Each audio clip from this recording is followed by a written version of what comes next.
Hey guys, it's Hink here, and so I got a pretty spicy one today. So have you ever wondered if there's an association between being fat and having a small penis? Well, I have, and so I did the research because you all know I try to promote healthy lifestyles, but I actually came across this paper here, okay? It says, obesity is strongly associated with low testosterone and reduced penis growth during development. In this paper, we're going to talk about how being fat, being obese, leads to having a smaller penis and ultimately what you can do about it. Not only how it affects you in your youth and, adolescent period, but also how it can affect you as an adult. For a bit of the background, hopefully you guys know by now that there is an association between being obese and having lower testosterone, having things like erectile dysfunction, and having a smaller penis in general. And I'll read you a quote from this paper. The inverse relationship between adipose tissue, fat tissue, and circulating testosterone levels in men is well known.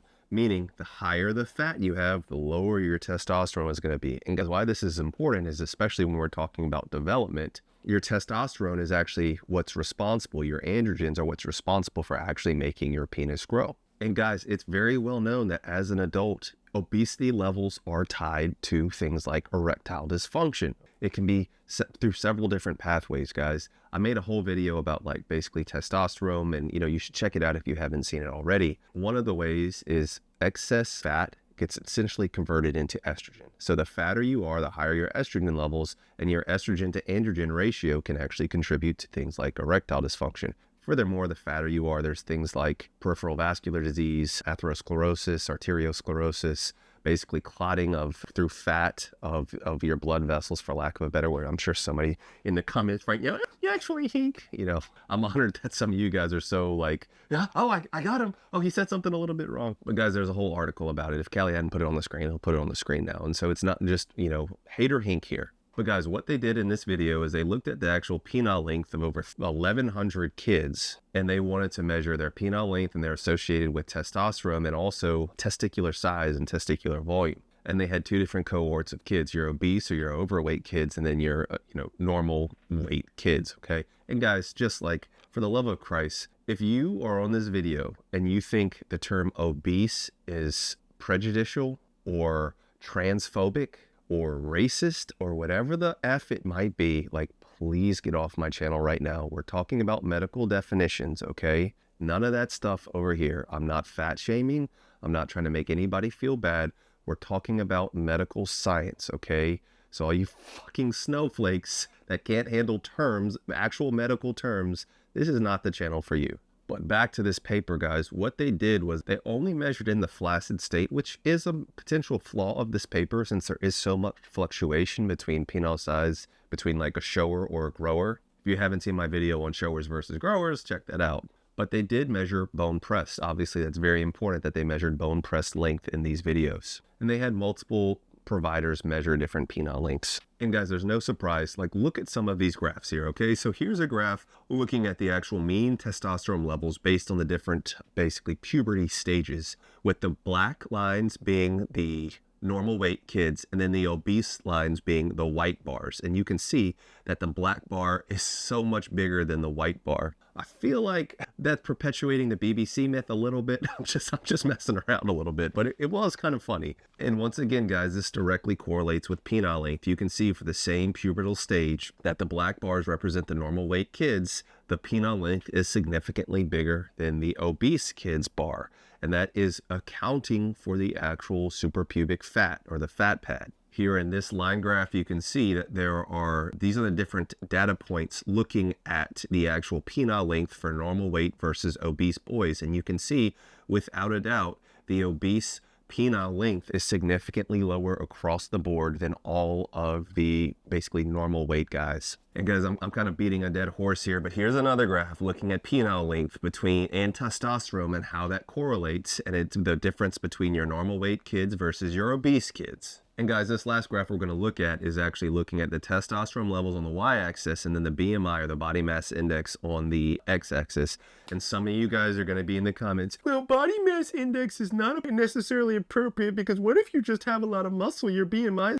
Guys, come on.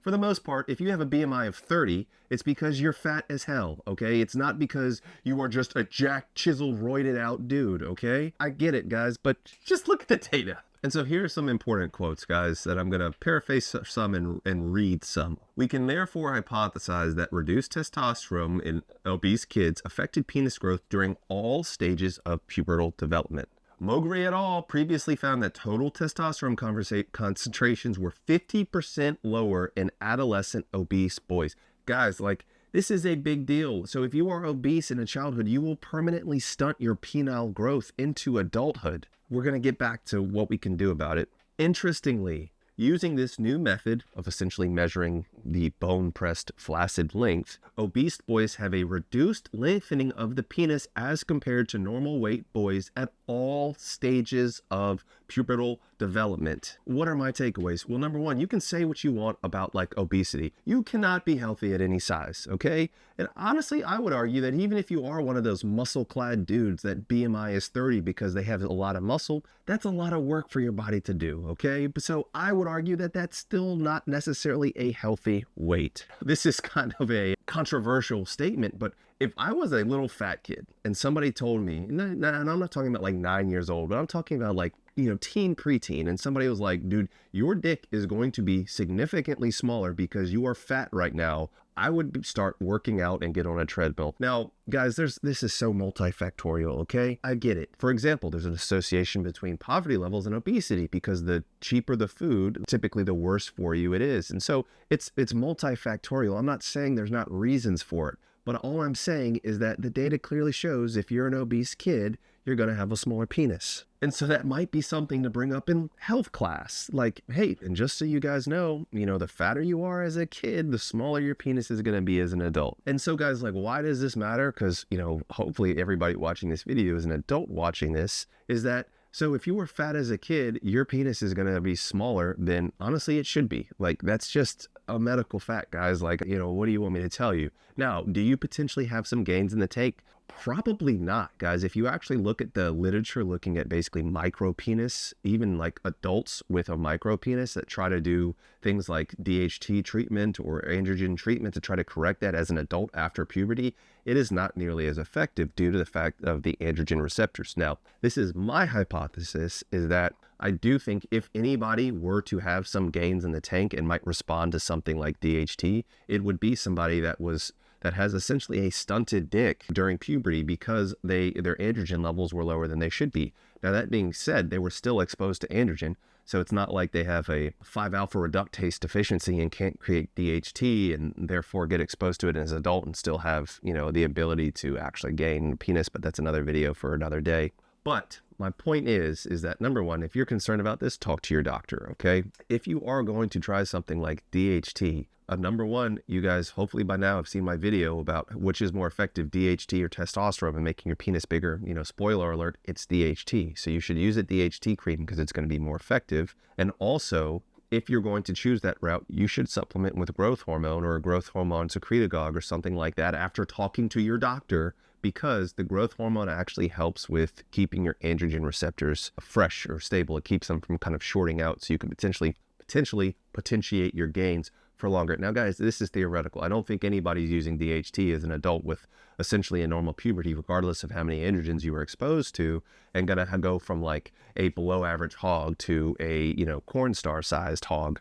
But you do need to be smart about it and maximize your chance. And, that's why I recommend those things. Guys, it's in my videos. If you need to reach me for consultation, guys, you can go through my patreon.com/DocHink, okay? I do all my consultation through that. Now, the good news also is here, preliminary data of the number of adolescents belonging to this series and followed in recent years suggests that an increase in testosterone levels is possible if weight reduction is achieved. So once again, just because you're a fat kid with lower levels of testosterone or a fat adult with lower levels of testosterone, by losing weight, you can in fact increase your testosterone levels. So you could in fact normalize your penile tissue size, especially if you are an obese kid. So guys, I just thought this was an interesting paper, a little bit of a shorter video today. Let me know what you think. First of all, am I a bigot for using the term obese? Is that offensive to people? I mean, kind of just joking about that, but you let me know. All the comments help the algorithm. But I think this is a very important and underrepresented topic because childhood obesity levels are off the chart. We are like on a precipice of a major like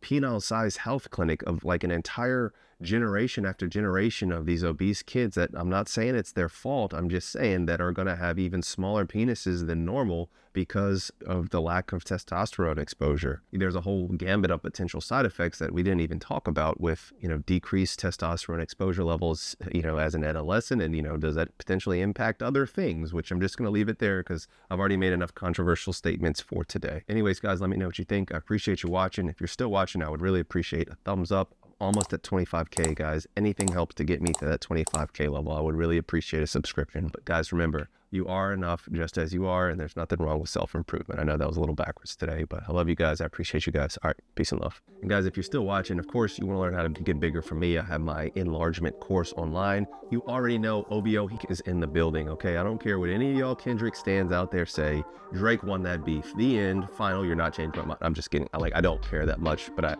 obviously I am a Drake stan. Hashtag Team Light Skin. But I also have a hard flaccid course. I love you guys. Peace and love. All right. Dr. Hink got the plug on the health, yeah. Got you thinking about your wealth, yeah. In his office, no stealth, yeah.